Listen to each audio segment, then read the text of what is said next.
Welcome back to All Hands on Decks. My name is Boomguy, and this is a series where me and my pal Andy talk about decks on Marvel CDB that you should be playing and deck builders you should be paying attention to that you might have missed. So, welcome back, Andy. How are you? Hey, doing all right. How about yourself? I'm so good, man. I'm so good. I'm excited to talk about decks. I think about decks and Marvel Champions probably more than is healthy, more than is recommended by my physician, but you know, it is what it is. That's fair.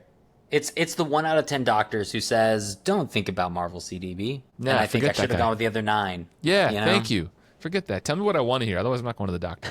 That's It's like when right. the dentist tells me I have cavities. Don't give me that. I'm not coming back here. No. Right? I don't want problems. I want solutions. Yeah, just be positive. Tell me I'm doing a great job. Tell me I flossed just the right amount. I don't know. Okay, so we're going to jump into some decks today. It is all about multiplayer decks once again, same as last episode, but we have a bunch of these, and multiplayer is really fun, so I just want to dive into those. So, without further ado, Andy, are you ready to go? I'm ready. Let's do it. You went first last time, so I'm going first this time, and I will share my deck that I have on the screen. And as usual, I will share the deck on the screen, so if you are watching this on the YouTube, you can see what I'm talking about. If you can't, I will read it to you, and you may have to go back and listen to it twice. I don't know. There will also be links in the show notes of the podcast or in the description of YouTube if you want to check out the decks yourself, and I encourage you to. So this is a rogue deck called Anything You Can Do by a deck builder called Football Coach, who has, at the time of this recording, 498 fake MCDB points. So it is an all-basic deck, so no aspect here. I'll just read through. It includes Colossus, Hope Summers, Ironheart, Nick Fury, and Professor X. 3 copies of Mutant Education.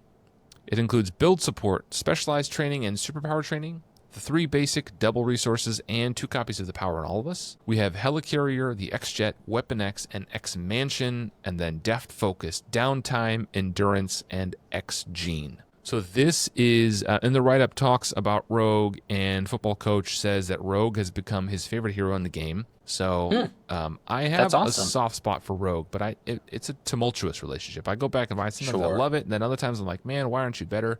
But maybe the problem is me. I don't know if it's healthy, but I do like playing Rogue. The idea of this is that it's all basic. So first of all, I have to say that the description does mention both me and you by name, Andy. So if you want to be featured on this show, that's now you know how you get in. Reference, yeah. Flattery will get you everywhere. So, no, it's all about basic, and the idea is that you create this basic deck, and then you can sprinkle it in with some flavor. You can add in aspect cards, whatever you like, and he has some recommendations on things he might, I don't know if it's a he, that they might recommend you including. They go through each of the 4 aspects and talk about, if you're going to make this a leadership deck, here are the cards I would include. If you make this a justice deck, here's some things I'd sprinkle in. An aggression protection pool, and so on. It is built around multiplayer. It's built around helping other people at the table. It's built around supporting the team, and so you can kind of bring this to a meetup, and you can bring a sideboard of different aspects, and you can play it multiple games in a row in different aspects. You can make it a leadership deck, and you can add in a few things to make it leadership or a few things to make it pool, which I think is a really cool idea. Just bringing like one deck to a meetup that's mostly built, and then you swap a few cards out to make it a different aspect and do different things. And with her trait stealing and all that, I think it works really well for Rogue. So I like this a lot. Oh, man, the amount of work into that write-up, which, phenomenal. And, while this author begs the question as to whether or not they play soccer, I think I'm definitely curious on how long it took to go through every hero's events and then think, is this good for Rogue? And it's super fun to have seen the tier list of those things. And like that alone was such an interesting read to be like, yes, that's very fair of Miles Morales. It's a great way to trigger Miles's stuff. My favorite is when Ironheart in particular, because you can help power Ironheart's progress counters, you can help Ironheart get up to version 3 within 1 to 2 turns. And I love that they went through and like called these things out of how powerful these events can be. So that's where I love the write-up on this. But then the deck itself, really great. And, to anyone who's going to center on superpower adaptation, using X-Gene and Deft Focus is a great combo, because X-Gene doesn't require that the identity-specific event be your identity-specific event. Bingo. It's any. And man, I love that as a way to really power the idea of superpower adaptation, just killing it. Yeah, superpower adaptation is cool. X-Gene, that is a cool thing. And to be honest with you, until this deck and this write-up, I hadn't ever actually considered that X-Gene could be used for an identity-specific event that isn't mine. It says for an identity-specific event, but for 100% of the game, essentially, that just means your events, right? It just means not an aspect event. But then you realize that Rogue can actually play someone else's event. It's like when I discovered that, Sidekick just requires an identity-specific ally, not necessarily yours. So Make the Call can steal it from someone else, and you can sidekick it. When that opens up, it's like, I'm like from the guy from The Hangover counting cards and all the beautiful right? mind stuff. All the math. Yeah. But I stopped earlier when I was scrolling, but I will scroll down here, and you can see he does go through and ranks the really awesome cards that works for this hero. So like the S rank and the A rank, and I know what everybody really wants to know, which is where does Vision end up? He ends up in the B rank here. And Football Coach says because his events reference his mass form, so it becomes difficult. You can play them, but you have no control over what mass form Vision is in because you can't control Vision. So it's complicated because you play it, but you may want to do something different. So anyway, I think this is really cool. He does go through every single hero at the time of this publishing that exists. Really great write-up, really great tier list. Just an awesome idea, actually. And I've been playing a lot of Rogue recently, so kudos. I like this a lot. It is a great deck. Okay. Good job, Football Coach. That is my first one, Andy. Would you call it a touchdown? Ooh, it depends. What kind of football are we talking? Would we call it a goal? I don't know that I've ever really thought. Or we call it a touchdown. I don't know. I should comment and ask. You should comment and ask. You should have already commented. I think you already commented, didn't you? I don't know. I've commented on a couple of Football Coaches stuff before. Like, I love that person's decks. It's just funny that I've never put together of like, I'm just so American that I just thought it was football. You assumed it was football. Wow. And it is football. I mean, it clearly is football. It's just which one. It is very much football. Absolutely. It wasn't that I was wrong. It's just that I might not have been right. Yeah. Okay, let's move to the next deck. You have chosen a deck by friend of the show, Lazy Titan 421, who is, of course, the Lazy Titan, the Red King, the King of Aggression, and he has brought an aggression deck. So, go ahead, Andy. Yeah, he has brought an aggression deck that is the color of yellow. Now, I don't know who this Lazy Titan is, but Imposter. I will say, right? What if there was a Lazy Titan 422? You know? Mm-hmm. There might be. Either way, so we have the Deja crew, which is a Star-Lord Justice deck, and the deck itself has a couple of allies, Monica Chang and Quake. The events where it really stars, which is with 3 global logistics, 3 homeland interventions, 3 infiltrations, 3 multitasking, 3 stealth strike. For supports, we have Avengers Mansion, 3 field agents, 1 helicarrier, 2 surveillance teams, and 1 The Raft. And then for upgrades, we have 2 skilled investigators, which, as we've talked before, skilled investigators are generally considered an auto-include in Justice, and we see those auto-includes here. But this deck is such a fun way of, like, if you want to be like, how can I aggressively thwart? This deck is a great way to consider it if you're not Nick Fury. So you can do infiltration to bring out minions, defeat them, put them under the raft, take off threat that way. If you use Stealth Strike to beat them up, which you can use Star-Lord's ability to pay for, that removes more threat. You still have Homeland Intervention and then cheap field agents to power that. And then the other favorite part is global logistics. You know, with Star-Lord, there's always the question of how hard do I go at the encounter cards? And that is, I mean, there are podcasts, there are opinions around it. Like, there are opinions. They exist. Yeah. And the best part about global logistics is you can choose to reduce that risk by looking at the deck and deciding, okay, these are the encounter cards I'm going to get. This is how many times I'm going to go after the encounter card set. And I think that's such a good way to help Star-Lord really be Star-Lord. Yeah, I think this is really great. this, I think I have to say, like, I know Lazy Titan, obviously he's the co-host of the podcast with me, so he and I have played, and I was around when this deck was kind of being formed. born. Yeah, it came from an idea, and it's cool. The idea here is to just juice up your event, your sliding shot, right? That's the idea here. It's a way to get you an extra encounter card to guarantee you juice up your sliding shot, and hopefully you can take a minion who isn't that big of a deal. Maybe even a minion that you can nuke with Nova Prime. But it's cool. It's an interesting way to use the Raft, interesting way to use Star-Lord and his ability. Global Logistics, like you said, is great because you can kind of get a little bit of certainty with what the chaos that you're pulling towards yourself. No, this is a cool deck. I've seen it in action a couple times. It's fun. It's a good one. And it is a good call out on the sliding shot side. For those who aren't sure on the Raft, once you fill it up with 4 minions, you have to deal 1 randomly to yourself as a face down encounter card, which is so gold. Like, I think most of the time we use the Raft, we're kind of nervous about getting to that 4th to get a minion out, and that's the Deja crew part of this.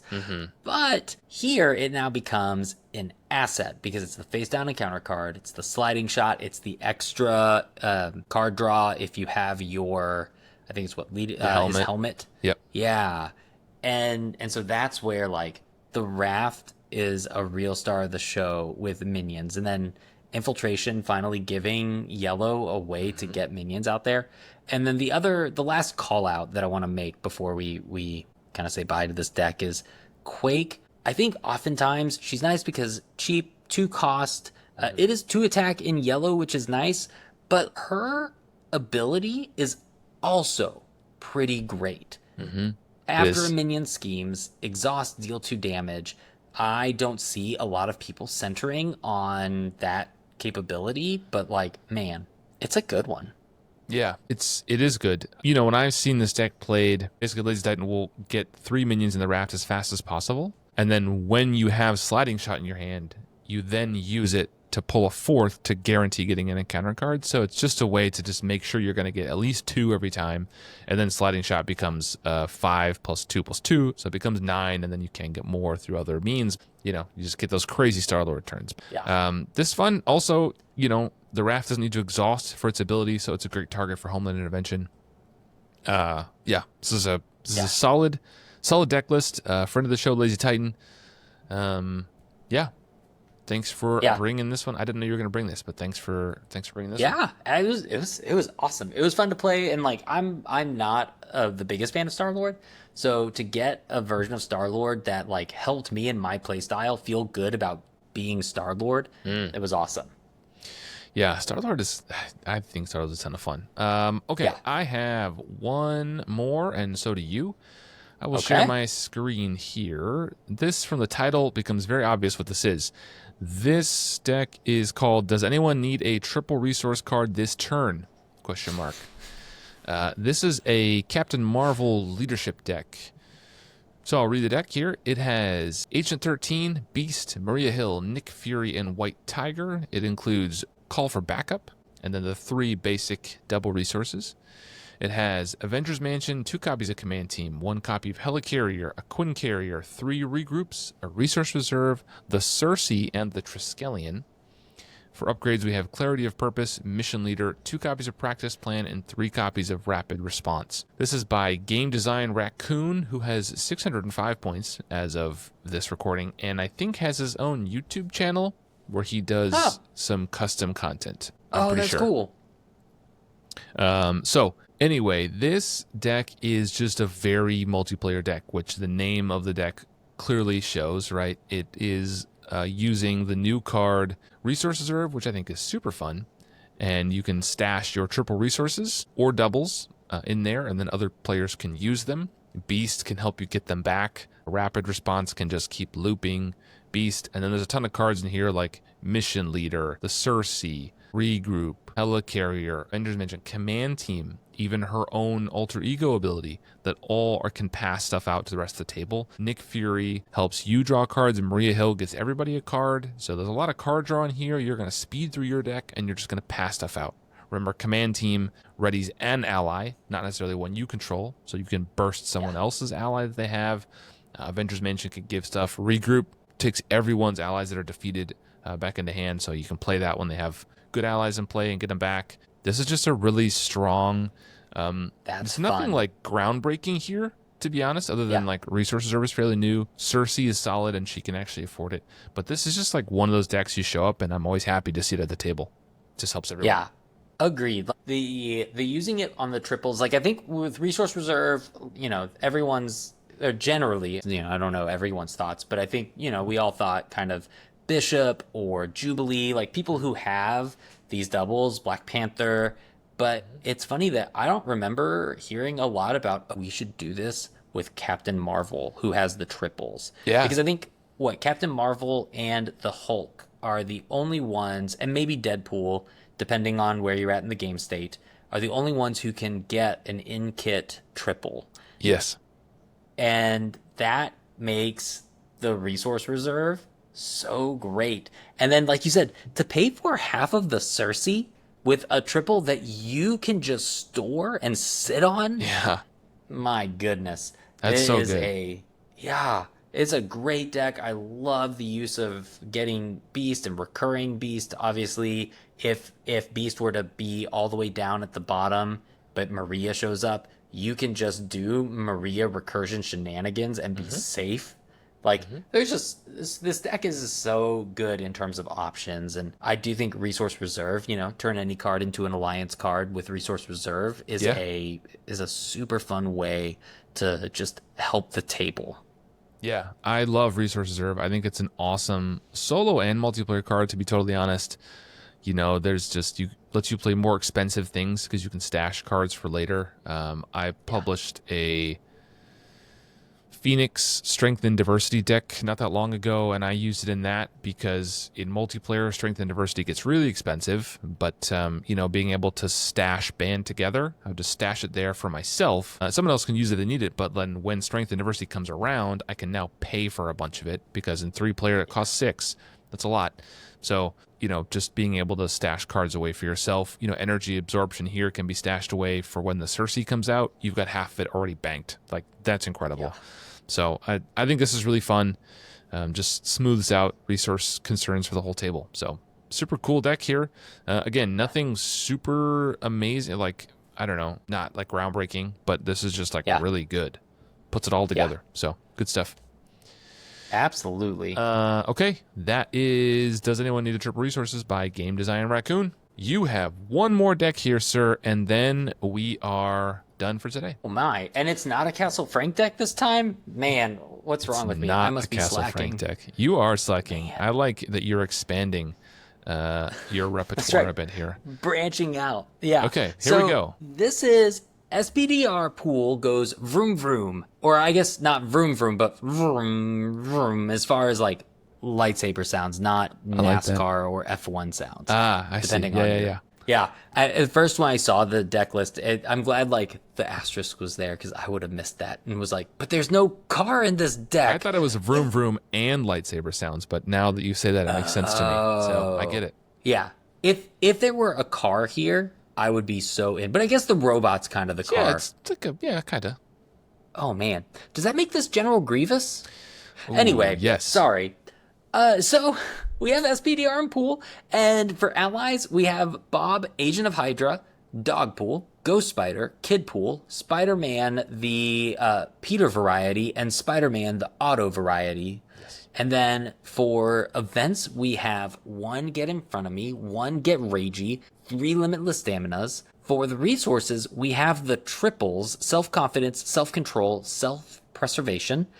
For supports, we have Avengers Mansion, Plot Convenience, Web of Life and Destiny. For upgrades, we have Blackout, 3 Healing Factors, 1 Laser Swords, 1 Stick-to-Itiveness, 1 Symbiote Suit, 1 Tic-Tac-Toe, and 1 Unshakable. And so this is SPDR, get some lightsabers, Laser Swords. I should be very clear. Yes, what the card is. Issues here. Yes, absolutely. I don't know if I had said laser swords or lightsabers on whatever. Laser swords. And then you can bump up the attack. You can use Stick-to-Itiveness to ready and get a few things off of that. And then where this deck, I think, has a lot of fun multiplayer hooks is that Plot Convenience, which is not a common pool card that I see people enjoy or see out on the table. But Plot Convenience is a 2-cost support, and it's an action. Exhaust Plot Convenience and choose to attach an aspect card face down here, or add 1 card that's face down to your hand, and any player may trigger this ability. And that is such a fun way of aspect sharing. But also, like, I can imagine that you pair this with leadership, and you can slip Get Ragey in there for the leadership player to be able to grab. Though I will say, Get Ragey on its own, 0 cost, ready an ally. That ally gets +1 attack until the end of the phase. You could just play that from your hand on their turn. True. And their allies would get the ready. So you don't have to put it under there and let them take it. But, like, what a great way to help other cards and other aspects kind of relate around. And then 3 healing factors, we're really aiming to make sure that we get the value out of the triples, that you're getting a healing factor on your first 2 or 3 turns. And so all in all, like, it's just a great deck. I will say, I do wish healing factor was play under any player's control, but I understand why it's not. Well, that's what Plot Convenience is for, sir. You can put it on Plot Convenience and someone else can grab it, and then you can pass it around the table. Oh, yeah. So, a funny story, you've picked 2 decks in a row now, people that I know in real life, IRL as the kids say. This is one of my locals, Hooterama. Oh, no way. So I've seen this deck played in person, and the healing factor is there for Plot Convenience. So you stash it, and then someone else can grab it. You play one on yourself, but you really are aiming to pass those around the table. I think Plot Convenience is maybe the coolest card in Pool. I love that card. I love the interactions that it fosters when you're like at the con and people think about it. It's like, I can pass you all kinds of stuff, you know, like some stuff can be played in other people, like Clarity of Purpose from Leadership and stuff like that can be played in others, but there's a bunch of stuff that can't be played in others. You know, you can pass around those team cards, Uncanny X-Men, Uncanny X-Force. You could pass those on to people who aren't playing Leadership. You can do all kinds of shenanigans, and I love that about that card, that it kind of like breaks the walls down. Very thematic for Pool, so love it. Yeah, absolutely. And it is crazy to me that like we don't see Plot Convenience used all that often. Like I don't know about y'all, but like this is the first deck that I've seen in multiplayer with Plot Convenience in it. Now, like I will say in terms of play groups, Pool doesn't make it out to the table all that often anymore. Like I feel like when it first came out, everyone built a hero in Pool, but it's super fun to see a Pool deck center on multiplayer, which you don't get a lot of. Yeah, I do think Pool is fading. I agree with you. I think it was hot for a while. It's been what now? Almost 2 years since it came out? Yeah, 1.5 years, 2 years now. I do think it's fading. Just, it feels really thin, you know? I like Pool. My opinion was turned around on it. When it was announced, I was excited, and then it kind of like let me down. I grew to really love it, but it is just so limited. Like there just only are a few cards. It's not full of like archetypes. It's not really built out. And honestly, I don't see a future where we get more Pool. I think what we have is what we have. Yeah. Just based on things that, you know, the designers said when we were at the Con of Heroes. They were asked about it, and they kind of talked through what we already knew, what I had already said on the podcast, which is that, you know, because it requires this second mod set, which I think was a bad choice anyway, because it's not like Pool needs to be nerfed. But like that also means the future releases can't just come in Pool. You have to also include that, which means the pack has to be bigger. So there's just like real logistical issues that they've boxed themselves into by making that extra mod set. And so now it's difficult to release more Pool stuff. Yeah. Which is too bad, because I was excited for this to be like another aspect. I think the designers intended it to just be like the funny Deadpool thing in hindsight. Yeah. Which is too bad, because a lot of heroes like enjoy Pool. Anyway, this is not a referendum on Pool. This is about Hooterama's deck. And this goes crazy, man, with all the limitless stamina and the readies that she has in her kit anyway. Being able to slap those laser swords just over and over again. Stick to it, more readies. It's just like ready, and go crazy. So it is. It is. It's such a great deck, and like being able to.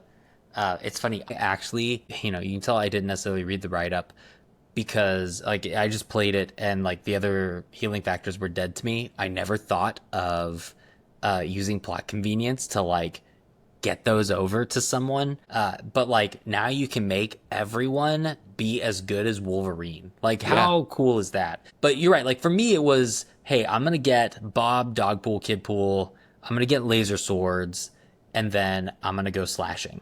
Yes. And this deck can definitely do that. Get all of the interface, fun shenanigans that you want to out there, and to be all the fun that is SPDR pool. But man, that is a cool hook with plot convenience and healing factor. Yeah, there's so many heroes, like, the Jubilee player, the Hawkeye player, the Star-Lord player. There's a bunch of heroes, the Quicksilver player, like, who would love to have a couple extra hit points every round, right? Because they just don't have a ton of them.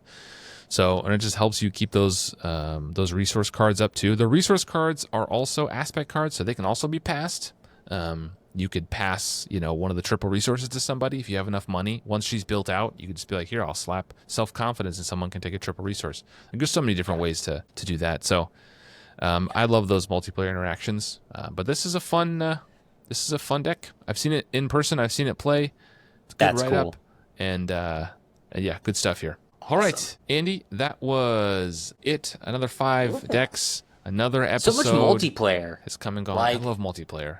I hope we see some more perspectives of multiplayer show up. And like you said, this true solo is great. Even, two-handed solo is great. And for players who do that is awesome. And I'm glad that it is a part of the conversation.